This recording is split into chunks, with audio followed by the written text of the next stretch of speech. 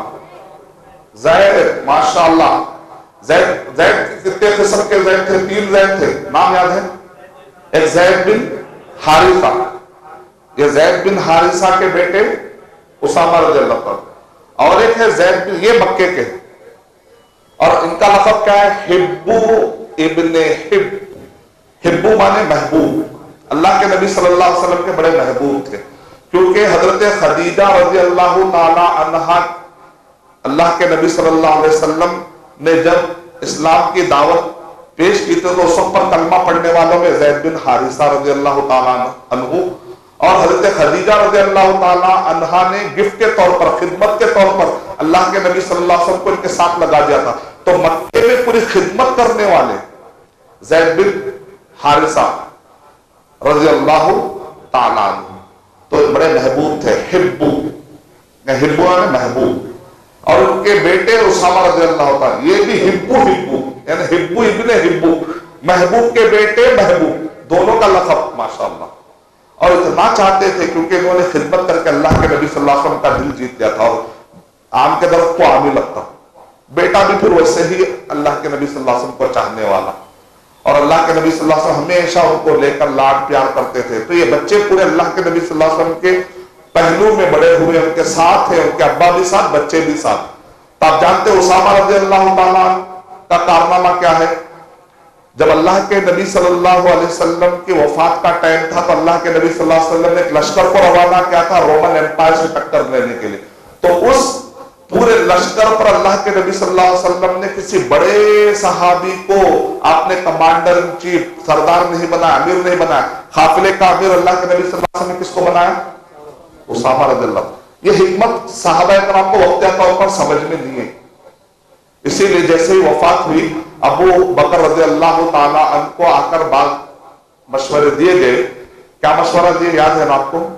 آپ ایک طرف جو حالات ایسے ہیں, یہ ٹائم پر لشکر نہ بھیج, اگر آپ بھیجنا ہی ہے یہ بچہ نہیں کسی اور تجربہ کار کو بھیج دیں. تب ابو بکر رضی اللہ تعالیٰ خلیفہ بنتے ہیں, ان کے اندر وہ جو مسلح پر ٹھہر کر رفیق القلب تھے لیکن ان کا انداز ڈیسیشن میکنگ ہی بدل گیا. پورا اللہ تعالیٰ اس عہدے میں کچھ ایسی چیز بھی دیتے ہیں کہ اللہ کی رہنمائی بھی ہوتی ہے ماشاءاللہ.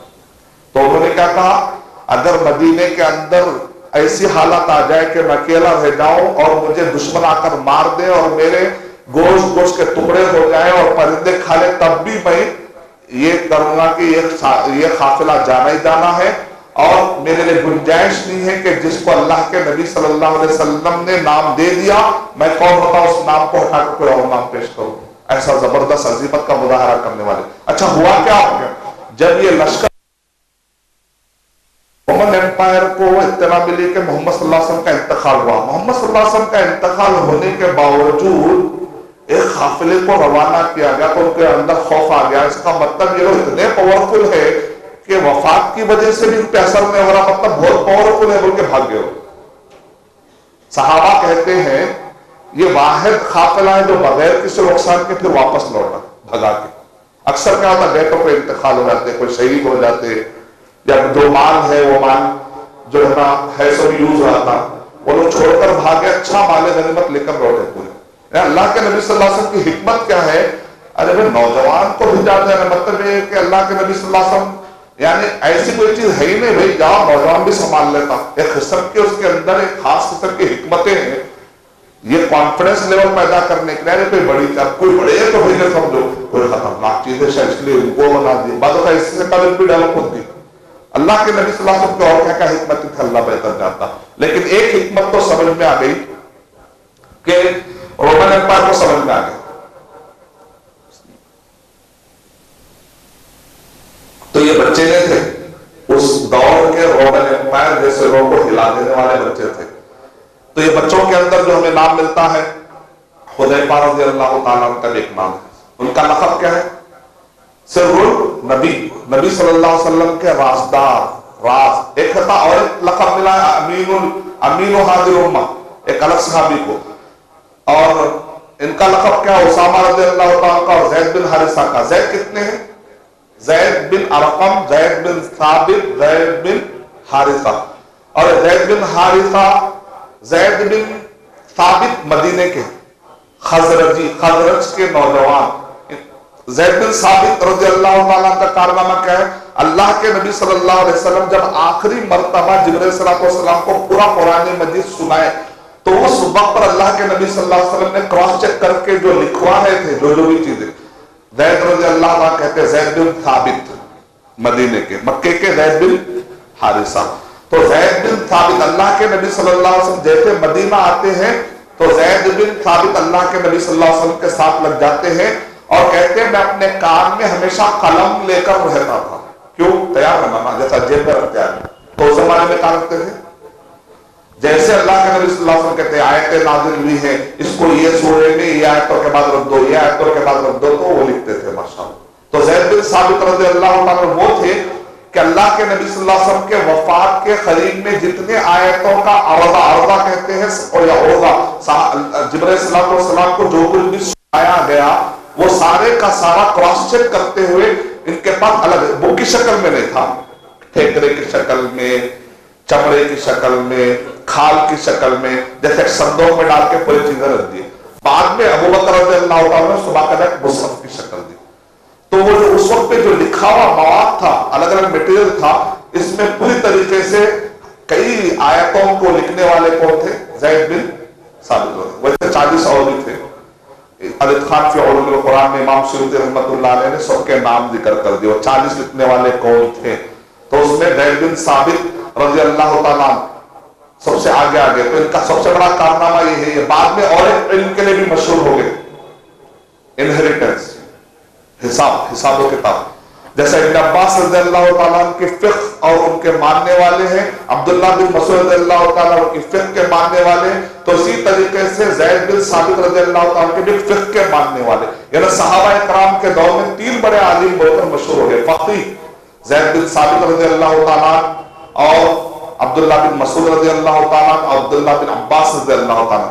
جو زید بن ثابت رضی اللہ تعالیٰ ہیں, انہوں نے مصحف جمع کرنے کے لیے ابو بکر رضی اللہ تعالیٰ جب خلیفہ تھے, یمامہ میں حافظوں کو چن چن کر مارا گیا تھا, تو اس وقت پر عمر رضی اللہ تعالیٰ کہتے تھے دیکھو حافظوں کو چن چن کر مارا جا رہا ہے, قرآن مجید ایک مصحف ایک جگہ پر مصحف کی شکل میں, تدوین کی شکل میں جمع ہو جانا بہت ضروری ہے. تو ایسے وقت پر ابو بکر رضی اللہ تعالیٰ کو شرح صدر شروع میں نہیں ہو رہا تھا, لیکن آخر میں ان کو شرح صدر ہو گیا. تو کہا کہ یہ ذمہ داری کس کو دیں گے؟ تو سب نے کہا زید بن ثابت رضی اللہ تعالیٰ. کہتے ہیں اگر مجھے پہاڑ اٹھانے کے لیے کہتے تو میرے لیے آسان تھا, لیکن کلام اللہ کی ذمہ داری مجھے دی گئی.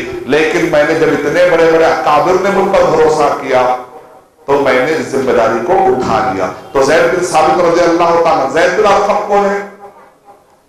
آخر اللہ کے نبی صلی اللہ علیہ وسلم کو منافقین اور یہودیوں کی خبریں دینے والے زید بن ارقم. یہ چھوٹے چھوٹے بچے نہیں تھے, بڑے زبردست حرکتی اور متحرک بچے تھے. اللہ کے نبی صلی اللہ علیہ وسلم پر کچھ اٹیک ہو رہا تھا, وہ کسی جنگ کے دوران جو ہے کسی شخص نے کیا کہہ دیا تھا, ہم مدینے میں جا کر سب کو نکال دیں گے. تو آیت نازل ہوئی, ذلیل وہ نہیں ہے, ذلیل نہیں ہے وہ لوگ, بلکہ عزت اللہ اور اس کے رسول صلی اللہ علیہ وسلم. سورہ منافقون میں جو آیتیں نازل ہوئی, تو یہ خبر لانے والے کون تھے؟ زید بن ارقم. اور جو اللہ کے نبی صلی اللہ علیہ وسلم نے زینب رضی اللہ عنہ سے شادی کروا دی تھی, وہ کون؟ زید بن حارثہ. اور اللہ کے نبی صلی اللہ علیہ وسلم نے کہہ دیا تھا زید بن حارثہ کون ہے؟ زید بن حارثہ جو ہے خدیجہ رضی اللہ تعالیٰ عنہ نے اللہ کے نبی صلی اللہ علیہ وسلم کو گفٹ کے طور پر جب ان کو دیا تھا, تو اللہ کے نبی صلی اللہ علیہ وسلم کو اتنا پیار اور محبت سے رکھتے تھے. بعد میں ان کے امی ابا آئے, آ کر بولے یہ تو بچہ ہمارا ہے, کسی نے ظلم کر کے کہیں غلام کر کے اوقاف میں بیچ دیا تھا, ہوتے ہوتے وہ آیا, پوری طرح سے خبر مل گئی. تو ماں باپ آ کر ریکویسٹ کرتے ہیں کہ ہمارا بچہ واپس کر دے. تو اللہ کے نبی صلی اللہ علیہ وسلم نے کہا ٹھیک ہے میں بچہ لے کر جاؤں. لیکن زید بن حارثہ رضی اللہ تعالیٰ کہتے ہیں میں نہیں آنے والا آپ کے پاس, میں نہیں آنے والا آپ کے پاس. امی ابا کہتے ہیں ہم آزادی دلا رہے تو غلامی پسند کر رہے ہیں. اصل میں کس کے غلام بن چکے ہیں؟ غلام مطلب اس زمانے میں ایک قسم کی جو اصطلاح ہے, کہا کہ یہ غلامی بہتر ہے تمہاری آزادی سے. کفر کی آزادی نہیں, اسلام کی تابع داری میں جو بات ہے وہ کفر کی آزادی میں وہ بات نہیں. تو زید بن حارثہ رضی اللہ تعالیٰ عنہ کو اللہ کے نبی صلی اللہ علیہ وسلم نے اتنی محبت دی تھی کہ وہ اپنے ماں باپ کی طرف جانے تیار نہیں. ایک مرتبہ آپ کا جو ہو گیا وہ چھوڑ کر کون جائے گا؟ وہ اللہ کے نبی صلی اللہ علیہ وسلم کی ایسی تربیت. اپنے بچوں کو اتنی محبت, اتنا پیار دیجیے کہ وہ اسلام کو محبت دے, اللہ کے نبی صلی اللہ علیہ وسلم کو عزت کرے, قرآن مجید کو عزت کرے, اتنا پیار اور محبت دے کہ وہ اسلام کو لے کر آگے بڑھے. چلو ابا جان آپ نے تو کیا, دیکھو ہم بھی کیا کرتے ہیں اسلام کے لیے. ایسا بچوں کے اندر جذبہ آنا چاہیے. اللہ تعالیٰ ہمارے بچوں کو, ہم سب کے بچوں کو اللہ تعالیٰ دین کے کام کے لیے چن لے, اسلام کے کام کے لیے چن لے. تو صحابہ کرام میں دور میں چھوٹے بچے تھے. عبداللہ بن زبیر رضی اللہ تعالیٰ, ماشاء اللہ بہت بڑا نام ہے عبداللہ بن زبیر رضی اللہ تعالیٰ, چھوٹے بچے ہیں. لیکن آپ جانتے ہیں عبداللہ بن ابی سرح, یہ افریقہ کے جو پٹیوں پہ آپ دیکھ رہے ہیں, پورے مسلمان ملک ہے, کم سے کم ایک 15 تو ایسے ہی نام گنا دے سکتا ہے, بہت ہے. سوڈان, مصر, تونیشیا, پھر لیبیا, پھر اب نیچے آپ جاتے ہیں بہت سارے ممالک آپ کو مل جاتے ہیں, صومالیہ کے پاس ہے, بنین, بہت سارے نام. اور ادھر اوپر آ جائیں گے آپ پورے افریقہ کے جتنے, بہت بڑی پٹی ہے. تونیشیا ہوتے ہوئے آخری میں مغرب, وہاں چھوٹے چھوٹے کافی ملک ہے. بہت سارے ملکوں میں کئی مسلم ملک کے نام سے نہیں ہے, لیکن مسلمانوں کی میجارٹی ہے. ایریتریا میں چلے گئے, بورکینا فاسو چلے گئے آپ. اب یہاں پر جو یہ ملک کو فتح کرنے والے دو بڑی شخصیت ہیں. اب عمر بن عاص رضی اللہ تعالیٰ تو ہے ہی, انہوں نے مصر کے حد تک کیا تھا، لیکن مصر کے بعد جو ایکسپینڈ کیے عبداللہ بن ابی سراح، بہت بڑا نام ہے، اور ان کو ساتھ دینے والے عبداللہ بن زبیر رضی اللہ، یہ چھوٹے بچے تھے۔ عبداللہ بن عمر رضی اللہ تعالیٰ، اللہ کے نبی صلی اللہ علیہ وسلم کے زمانے بعد ایسے بھی صحابہ تھے، جیسے آپ جانتے ہیں رافع بن خدیج، اور ایک ہے سمورہ رضی اللہ تعالیٰ، اور عبداللہ بن عمر رضی اللہ تعالیٰ۔ یہ لوگ جب بھی کوئی جنگ کا معاملہ آتا تھا، جا کر جو ایسا تن کے ایسا بڑے دکھتے تھے، کیونکہ 13 سال کے تھے نا۔ مشہور کیا تھا، 15 سال سے پہلے اللہ کے نبی صلی اللہ علیہ وسلم جنگوں میں لے کر لے جاتے تھے، تو ایسا تلوار مارتے ہوئے بتانے کے لیے کہ ہم نہ بڑے ہو گئے، اللہ کے نبی صلی اللہ علیہ وسلم کو لے کر جاؤ۔ تو رافع بن خدیج آئے ایسا روم، تو اللہ کے نبی صلی اللہ علیہ وسلم کا بچہ تو کم عمر کا لیکن دیکھنے میں تو بڑا دکھ رہا، چلو لے لیں گے، ایسا کچھ ارادہ۔ تو آ کر بولے ان کو تو میں پچھاڑ سکتا ہوں، سمورہ رضی اللہ تعالیٰ، جب میں ان کو پچھاڑ سکتا ہوں تو مجھے بھی لے سکتے، کیا جذبہ ہے۔ اب ابن عمر رضی اللہ تعالیٰ کہتے ہیں میں جب چھوٹا تھا میری خواہش تھی، صحابہ اکرام آ کر کہتے تھے میں 13 سال کا تھا، نہیں 14 سال کا تھا، نہیں 15 سال کا ہوا، بولے اب چلو۔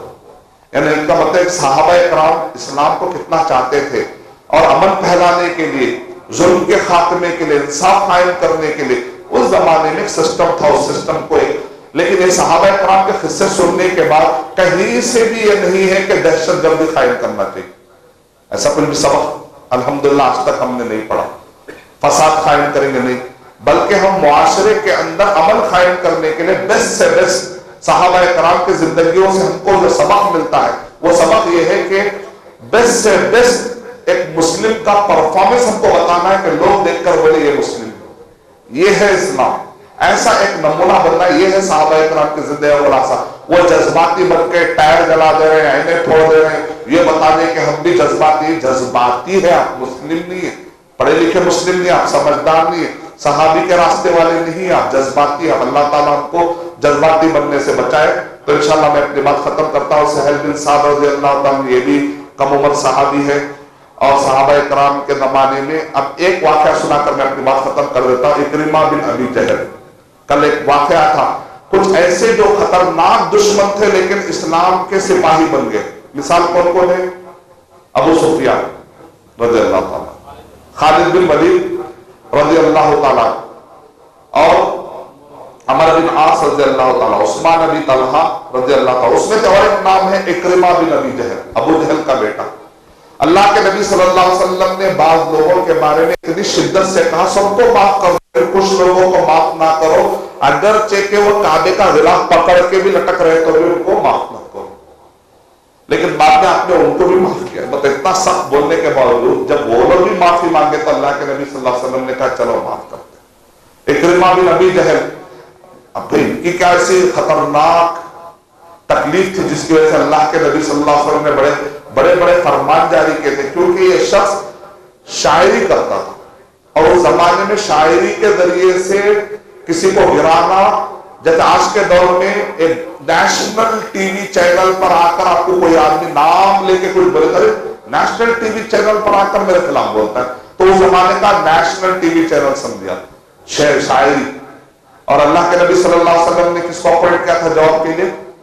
حسان بن ثابت، حسان نام ہے صحابی کا، حسان بن ثابت رضی اللہ عنہ کہتے ہیں اللہ کے نبی مجھے شاعری کرنے آتا ہے، جواب دینے آتا ہے، لیکن مجھے نہیں معلوم کون سے قبیلے کا ہے، اور اللہ کے نبی صلی اللہ علیہ وسلم میں کچھ ایسا بول دوں گا کیونکہ یہ قریش کے لوگ کہیں نہ کہ آپ کے قبیلے کے بھی ہیں، کچھ ایسا نہ ہو جذبات میں کہ کہیں آپ پر کوئی بات نہ پڑ جائے۔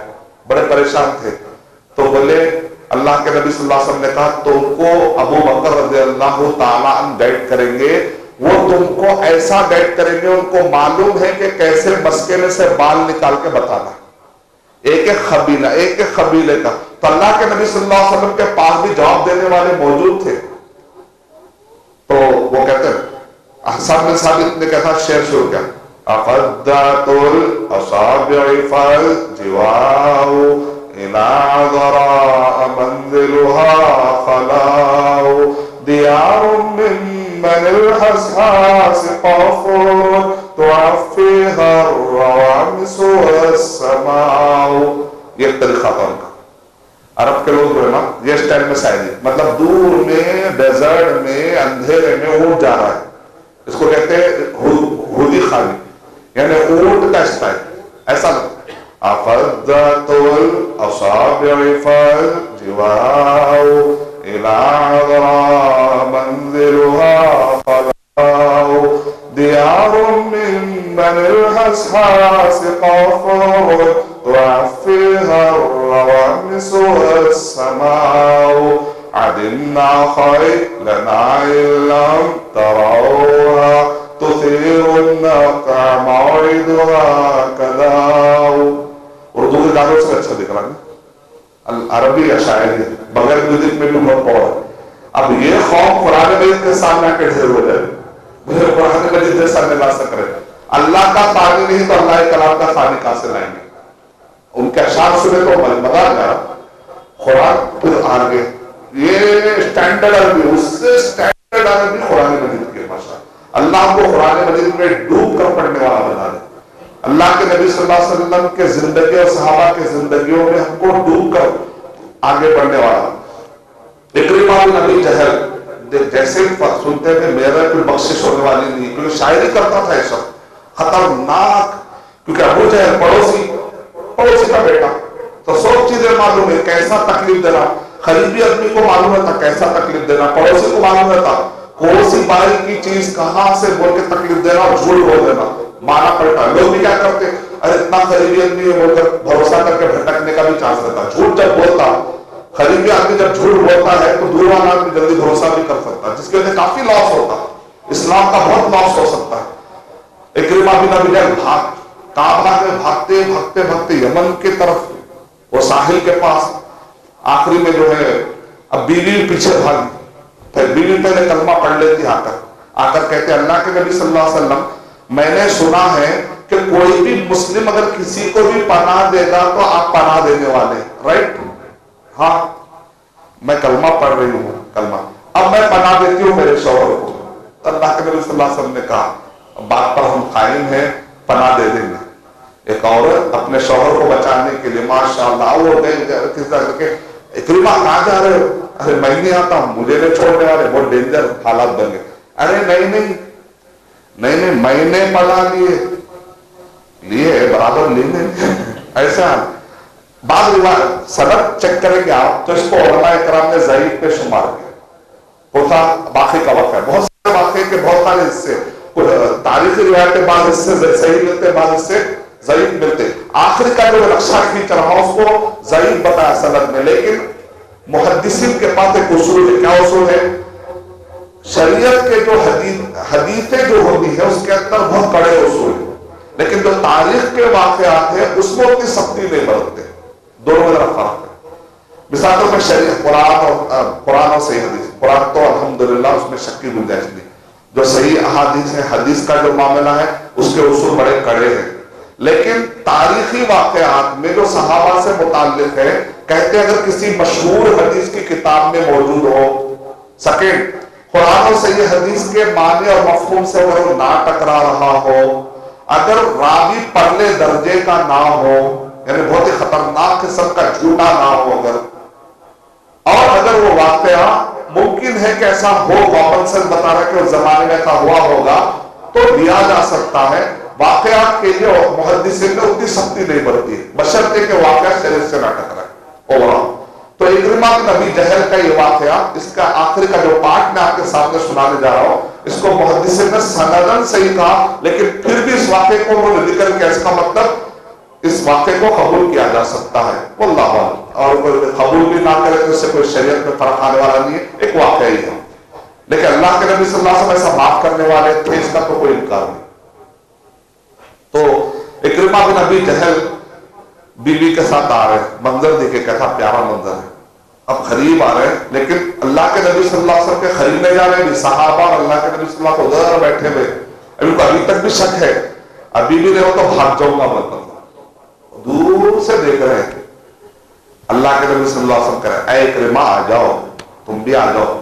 کیا رکھتے بولے تم بھی آ جاؤ بولتے. جیسے بھی کہہ رہی تو فوراً کہہ لا الہ الا اللہ محمد رسول اللہ، یا اس سے پہلے انہوں نے کہہ دیا تھا، یہاں پر انہوں نے اعلان کیا روایتیں الگ الگ قسم کی. یعنی اللہ کے نبی صلی اللہ علیہ وسلم رحمت للعالمین دشمنوں کے حق میں. ہم تو اپنے لوگوں کے لیے رحمت نہیں بن سکے ابھی تک, مرسی نہیں بن سکے, ہمدرد ماں کے لیے ہمدردی اتنی نہیں ہے, بہن کے لیے نہیں, پھوپھی کے لیے نہیں, دوست کے لیے نہیں ہے. بنسوں سے جو پارٹنر ساتھ دے رہا, جیسے ہی پروفٹ آتا چھپا لیتے, پارٹنر کو بولتے اتنا گئی کو تمہارے کو, ارے بھائی تمہاری نیت خراب ہو گئی, کل تک ساتھ دیا نا. اچھا وہ بیچارہ زیادہ کھا لیا تو پرابلم کیا ہے بھائی, آپ کا بھائی کھایا نا, اس کی بیوی بچے ہے, وہ بھی تو امت کا حصہ ہے نا. ایسا تو سوچ کے کم سے کم دل بڑا کر لو. اگر دوست کو زیادہ ان کو اتنا 40 ہو گئی 40 لیکن محنت میری فلاں وقت میں کسی ڈیل میں ہو سکتا ہوں, آپ کی محنت کم ہو جائے, کبھی کبھی آگے پیچھے ہوتے رہتا ہے. دینے میں پرابلم کیا ہے, اگر کوئی چیز طے ہو گئی تو دے دو. ہاں طے پہلے سے کچھ اور تھا, 60-40 تھا سمجھے تو الحمدللہ پھر, لیکن آپ نے طے کر دیا نہیں, اس وقت پہ ذرا جذبات میں تھا, میں چائے پی لیا تھا نا آپ کی, اس لیے بول دیا تھا. اب ہو گیا بات رکھو نا, آگے اللہ برکت دے گا. آپ کا دوست کھا رہا, دل میں اتنا تکلیف کیوں, کسی کو پروفٹ جا رہا, کسی کو فائدہ, ارے اس کو اتنا فائدہ, اس کو اتنا فائدہ, شیخ ان کو خراب ہے. دیکھو ضرورت کیا ہے, چھوڑ دو, اللہ جس کو دینا چاہ رہا دے گا نا. جلن میں آ کر نہیں, کوئی حق بات ہے تو ٹھیک ہے لے لو, لیکن جلن میں آ کر نہیں. یہ سوچ لو یہ امت مسلمہ کا ایک امت بیوی بچے ہے, اگر وہ کھائے گا تو میرا بھائی ہے نا. یہ سوچ لو, انشاءاللہ ہمیشہ سوچ اچھی رہے گی. تاکہ ہم مل کر دعا کرتے اللہ سبحانہ و تعالیٰ سے کہ ہم دشمنوں کے حق میں بھی رحمت کا پیغام لے کر پہنچیں گے انشاءاللہ. آج کے مجلس کے کئی سبق ہے, اس میں سے ایک اہم سبق یہ بھی ہے کہ دشمن بھی کیوں نہ ہو اسلام کے, ان کو بھی ہم بتائیں گے کہ اسلام کتنا رحمت والا ہے, ان کو بھی ہم بتائیں گے کہ اسلام میں کتنی مرضی ہے, کتنا جو شفقت ہے. یعنی ہو سکتا ہے کہ آج کا دشمن کل کا وہ اسلام کا مبلغ بھی بن سکتا ہے اگر ہم اچھے طریقے سے تبلیغ کریں گے. اللہ تعالیٰ ہمارے تبلیغ میں, ہمارے دعوت میں اللہ تعالیٰ وہ سنسیریٹی, وہ اخلاص, وہ پاور اور وہ سچائی دے, اور وہ سیدھی بات کرنے کی, صحیح بات کرنے کی, حق بات کرنے کی, نرم طریقے سے حکمت سے بات رکھنے کی, موعظت حسنہ کے ساتھ رکھنے کے اللہ توفیق عطا فرمائے کہ ہر کچے اور پکے مکان میں لوگ سمجھ جائیں کہ اسلام سچا ہے. آمین. وآخر دعوانا الحمدللہ رب العالمین. السلام علیکم ورحمۃ اللہ.